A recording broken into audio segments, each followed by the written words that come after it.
பிரித்தானியாவில் மூடப்படும் தனியார் பாடசாலைகள். பிரித்தானியாவில் தனியார் கல்வி நிறுவனங்களுக்கு வரி விதிக்க அரசாங்கம் தீர்மானித்துள்ளது. இந்த நிலையில் நூற்றுக்கணக்கான பாடசாலைகள் மூடப்பட்டுள்ளதாக அறிவிக்கப்பட்டுள்ளது.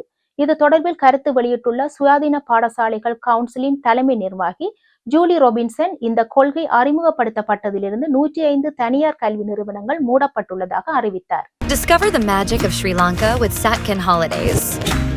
Book your unforgettable adventure today with Satkin Holidays. தனியார் கல்வி நிறுவனங்களுக்கு 20% வரி விதிக்க பிரித்தானிய அரசாங்கம் முடிவு செய்துள்ளது. இந்த செயற்திட்டம் ஜனவரி 1 முதல் அமலுக்கு வந்துள்ளது. இந்த நிலையில் வரும் காலங்களில் பல பாடசாலைகள் மூடப்படலாம் என எதிர்ப்பு கூறப்பட்டுள்ளது. குறிப்பாக லண்டன் மற்றும் அதனை சுற்றியுள்ள பகுதிகளில் பாடசாலைகள் மூடப்பட்டுள்ளதாகவும், சில பாடசாலைகள் தங்களின் கல்வி நிறுவனத்தை வேறு நிறுவனங்களுடன் இணைத்துள்ளதாகவும் தெரிவிக்கப்படுகிறது.